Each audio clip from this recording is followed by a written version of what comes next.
Hey y'all, and welcome to the Max Life. So I am so excited to be jumping into episode number 2. If you missed the first one, basically the basics of building and starting your prepper's pantry, guys, please go back to that first episode. It will lay the foundation of starting the process of thinking through and planning some of the most crucial parts of starting your prepper's pantry so that you don't get overwhelmed in this process. But today I want to start us off and really kind of kick into a little bit more detailed oriented way. Now, even on the last video, I talk about how things you need to prep for, plan for, think through before you even get started. Then some tips and tricks on number 1, starting off with some water storage, thinking through planning and prepping meals for 3 days. And I give y'all a bunch of stuff to think through to start. I want to start off for somebody who has never put anything up from the bottom and work your way up. So if you missed the first video, y'all please go back and watch that. Or if you know somebody that is interested in this and has no idea where to start, before you let them get overwhelmed, y'all please share that video with them. And we're going to kick off today talking about handling water, which is, in my opinion, the most crucial. Now, I'm not going to repeat much of the things that I said on the last video, except for the amount of water that you need. The basic rule of thumb to get you by. Now, ideally, the more water you can put up, the better. But ideally, the most basic is 1 gallon of water per person per day.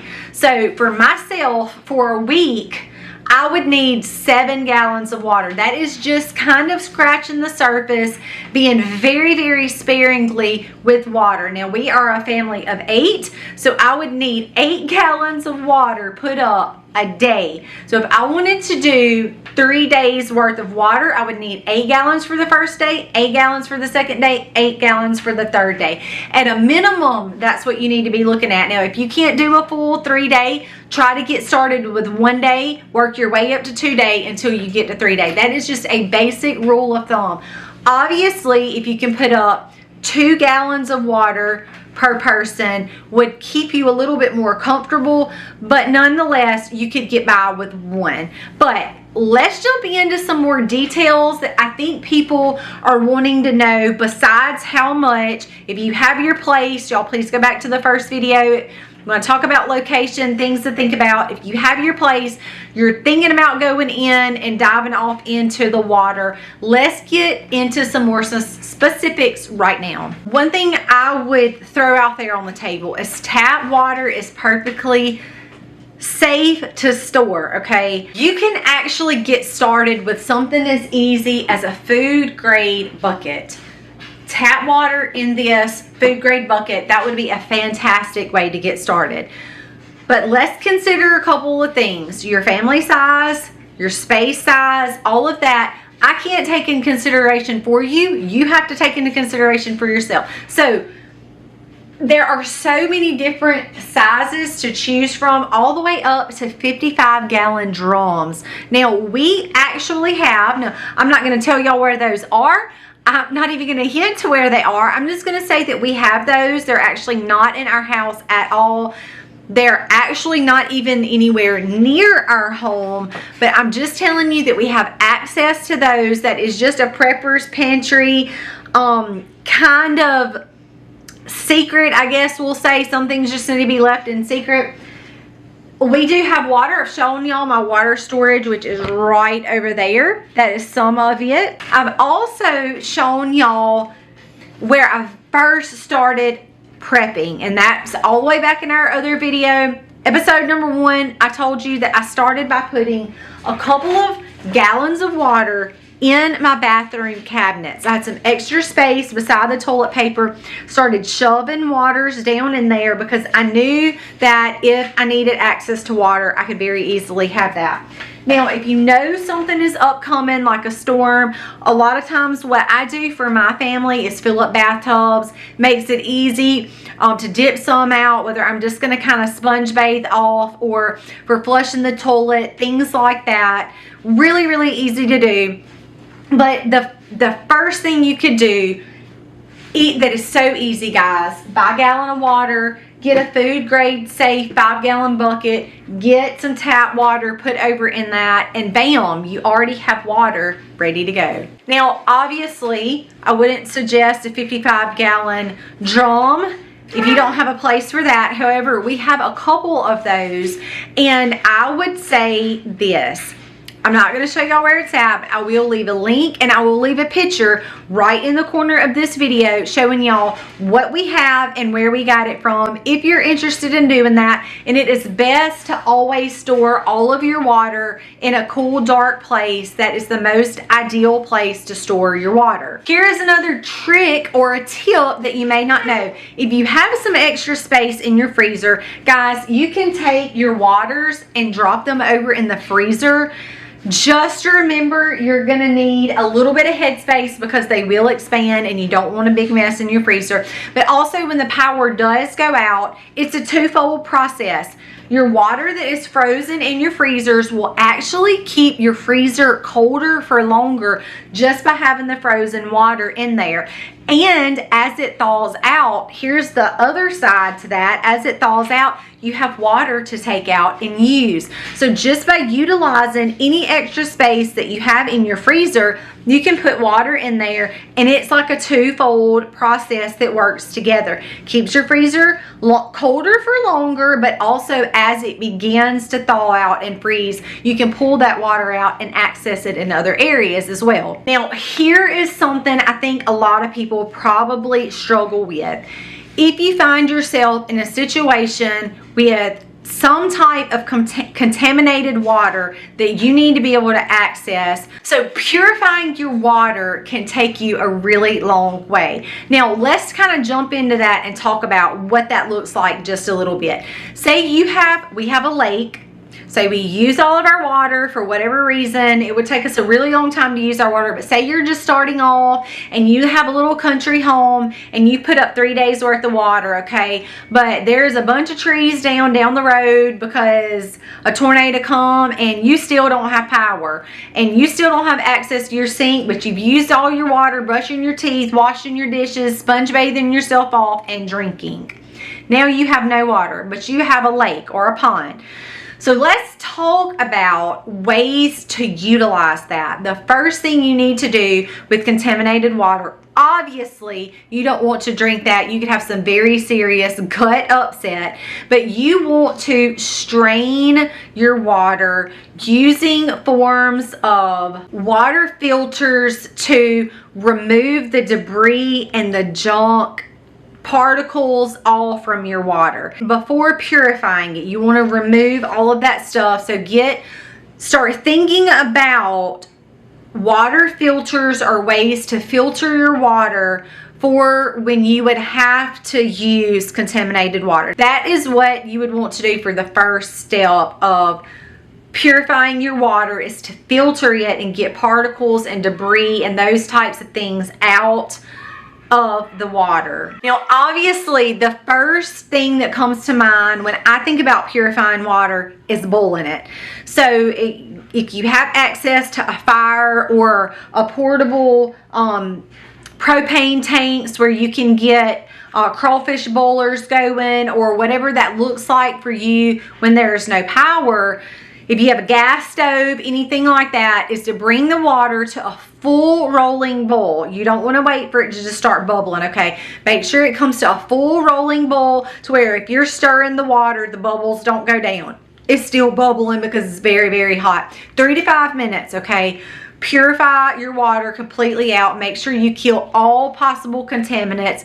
Then you have some water to use, okay? That is one way, is boiling your water. So here is another way. It probably wouldn't be my first choice, but this is a way that you can purify your water. So if you have a gallon of water and you have some pure bleach, now when you go, if you say, okay, you know what, for disinfecting or purifying water, I'm going to put a gallon of bleach on my shelf.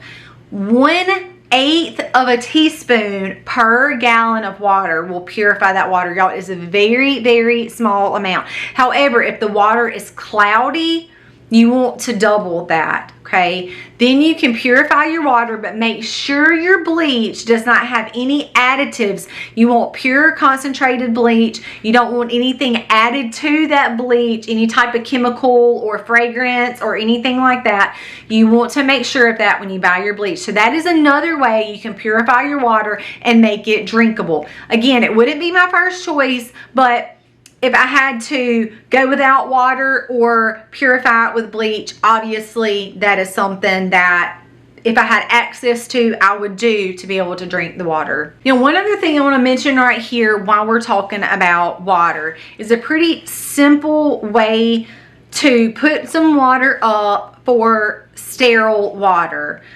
Now, if you're thinking along the lines of cuts or scrapes, or it could be drinkable as well, because I have all my canning stuff behind me, guys, bring your water to a boil, get you some sterile jars. Of course, you want to sterilize those like you would normal canning. Put your boiling water over into your jar and process that. That is something you want to process for 25 minutes.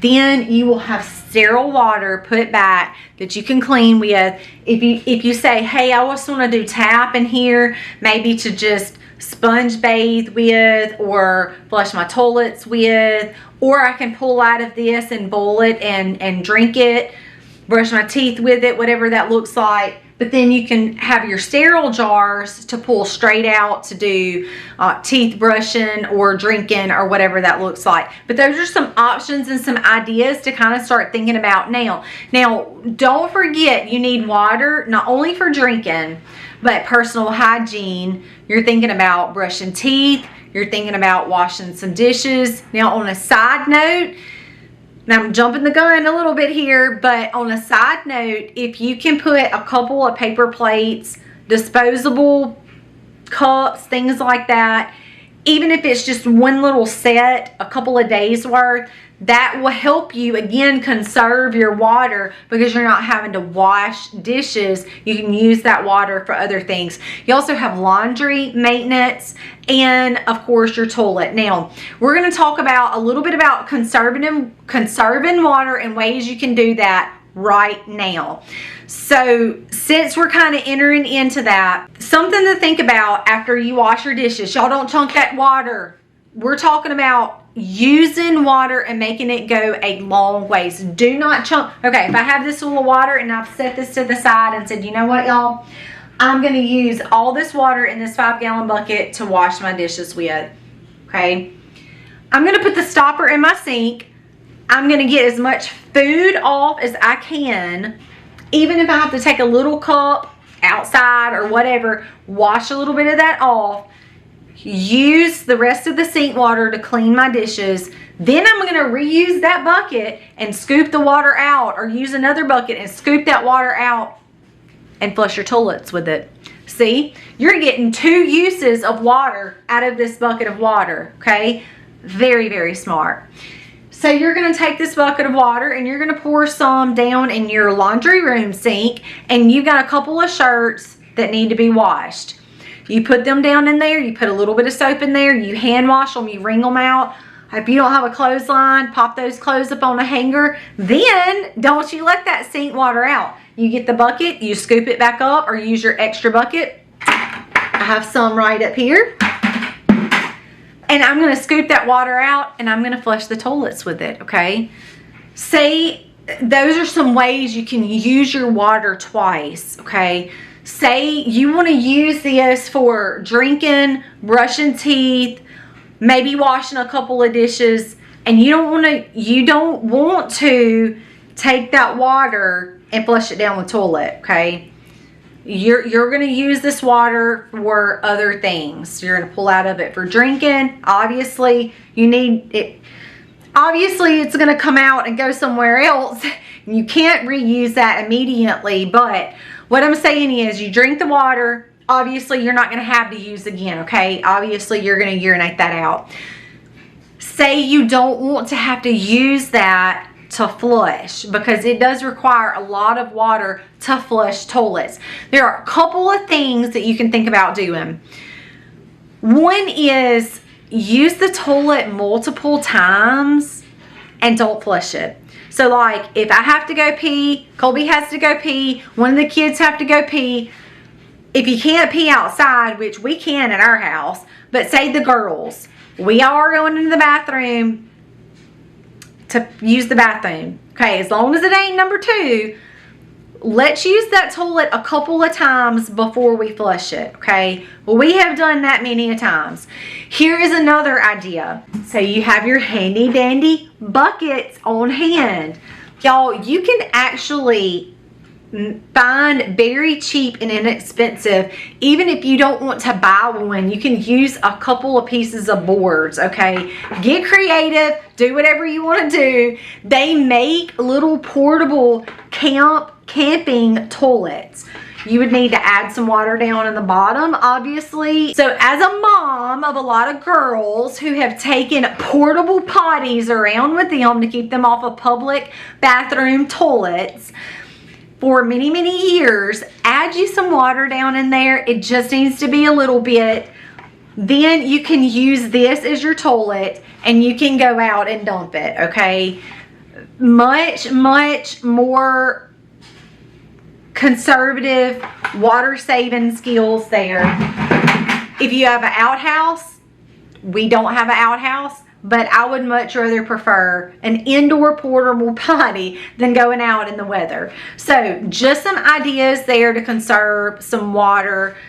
Use your water twice. Think about those things. If you don't have to flush, don't do things that require a lot of water, okay?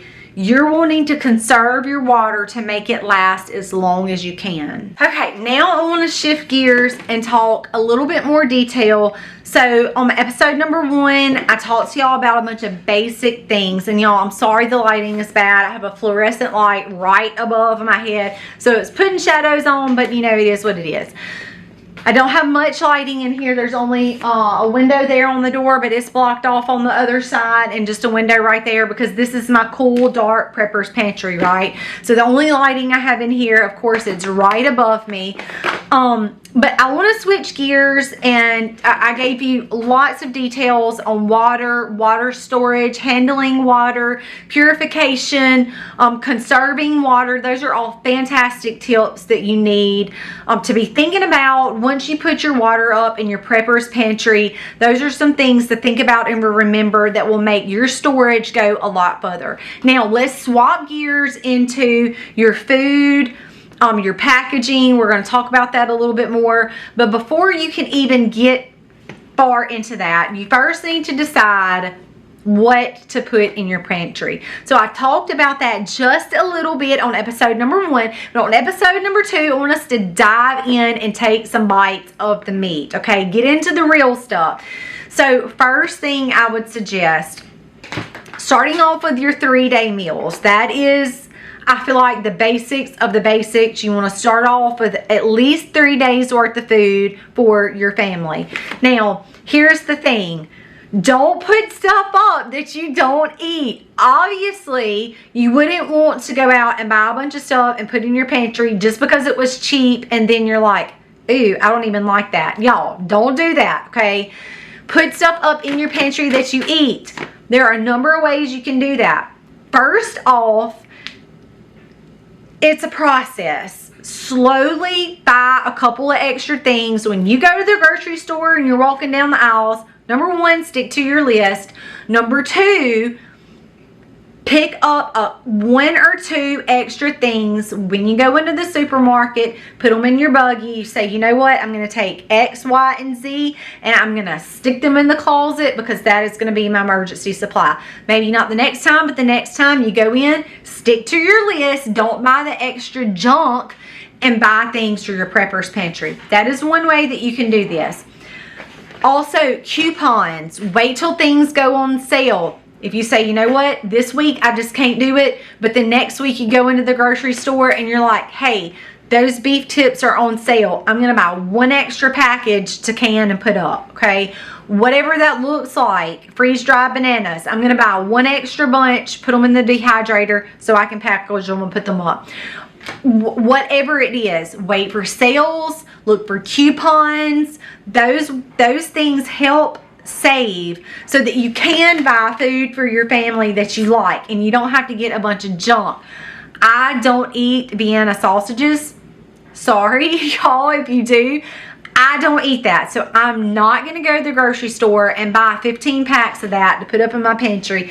I suppose I could feed it to our animals, but I don't eat that kind of stuff, so I don't want it in my prepper's pantry. So remember to buy things that you like, and one way to do that is to look for sales, look for coupons, barter with a farm, whatever that looks like for you. You can save a little bit of extra money and build up things that you want to eat in your prepper's pantry as well. So what do you need in your prepper's pantry? All throughout my prepper's pantry, I have a variety of foods. Grains, rice, pastas, fats, fruits, protein, milk, all kinds of things. Think about grains, okay? We like oatmeal. We like grits. Think about pasta. We do like spaghetti. We like Alfredo. Think about how you would prepare those things. The things that you pick, again, you want to set yourself up where you're not trying to cook a huge meal with no electricity. That would be the most ideal thing. If you could boil some water, you could drop some noodles down in there.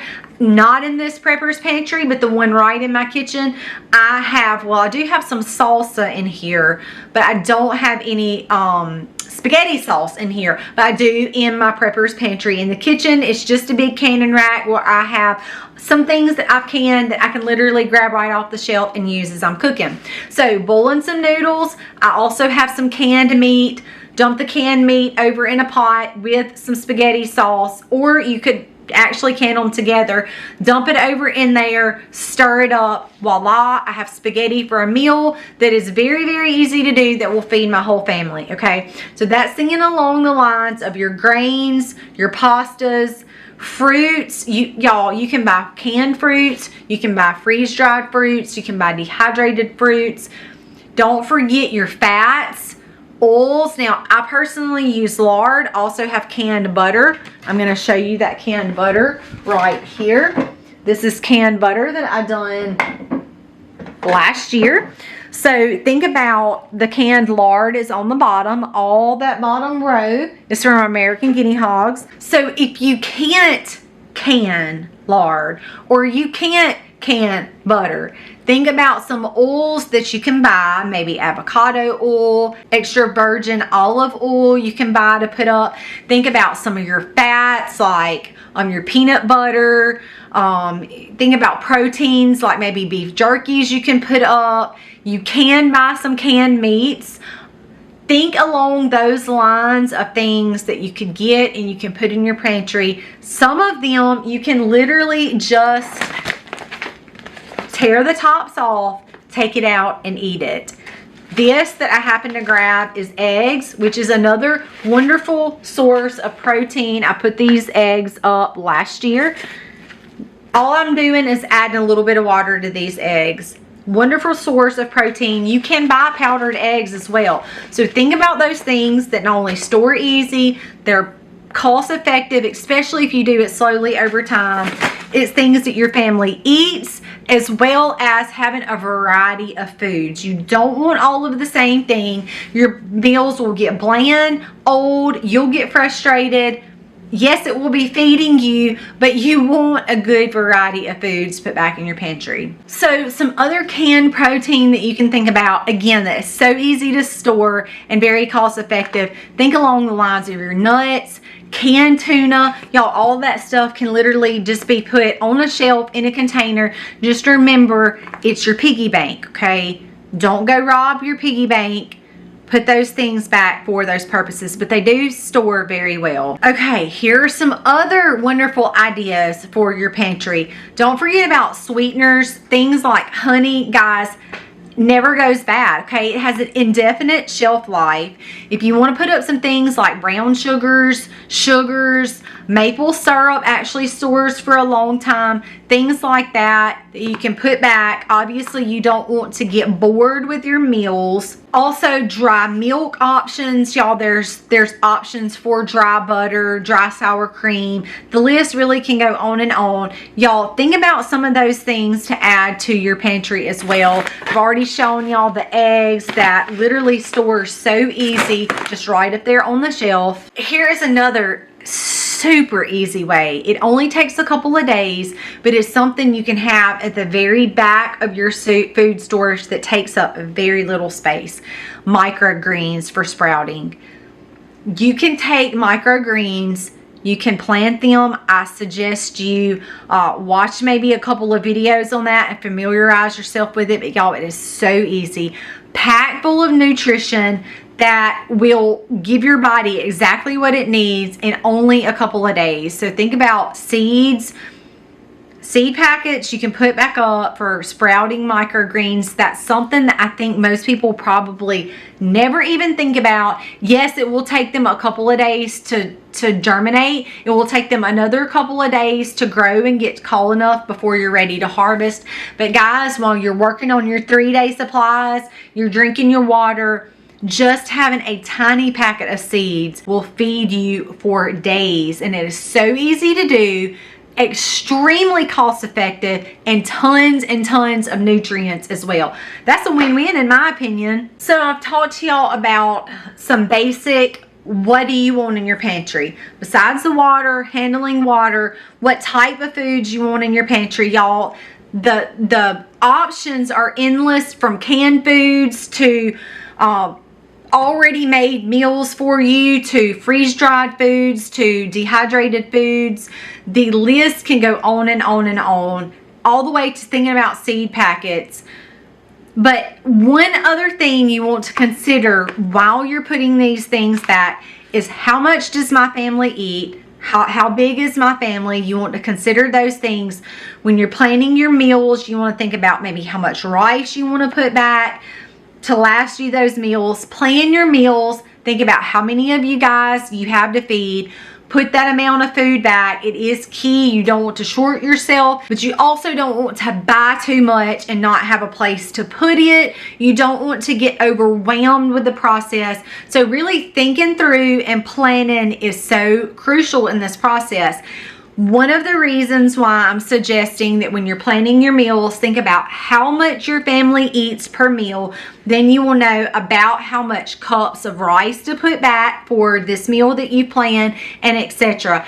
And that will help you when the time comes and you need to break your piggy bank and get into that food supply. Okay, so we have covered so much today. The one other thing I want to bring up for your food pantry, or for your prepper's pantry, the majority of it has been food, water, way to keep yourself hydrated, food to keep yourself from starving to death. But I also want to suggest thinking about non-essential food items, things like matches, things like flashlights, extra batteries, alcohol or disinfectants like your bleach that we talked about earlier, vinegar.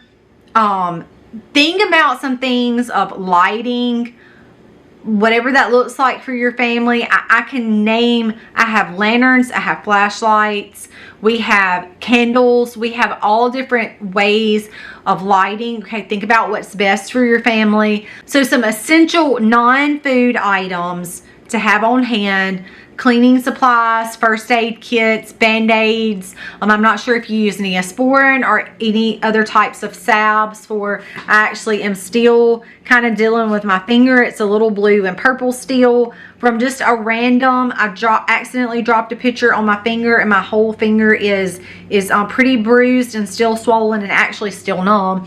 But things happen. That's where I'm going with that. Things happen. It is kind of funny to look at my finger and see it off colored so weird, but you know, it is what it is. Things happen. So think about those things that are non-food items that are essential to, if you can't get out of your driveway, what are some things that your family would use and need? So after you hit the most important thing like water and food, you have some other items put back where say you do cut your hand and you go to your cabinet and open it up and you think you have 2 or 3 things of alcohol in there and you don't have any because your daughter didn't know what it was and poured it down the drain. Go to your piggy bank, okay? Go to your prepper's pantry. You have an extra thing of alcohol in there, okay? You can pull it out, clean your cut. You don't have to worry about an infection setting up. Infection, if it gets into your bloodstream, it can lead to sepsis. You don't want to go that route, okay, y'all? Think about some of those things, and before you know it, we're going to dive more into those things, okay? This is only episode number 2, and I know I've talked a lot, but I'm trying to give y'all tips and ideas to think about to get through worst case scenarios where you guys will be able to say, you know what, I have a peace of mind because I've done X, Y, and Z, and I know that I can take care of my family on my own because I have done X, Y, and Z. So guys, thank you so much for watching this episode. I'm really excited about next episode, and we're going to talk about each video. We're going to jump more and more details on ways and things that you can do to put back to keep your family safe and secure and from worry should something happen and you find yourself at home, stuck at home, or stuck at home without power or water. So guys, thank you so much for watching. Until next time, God bless and happy homesteading, y'all.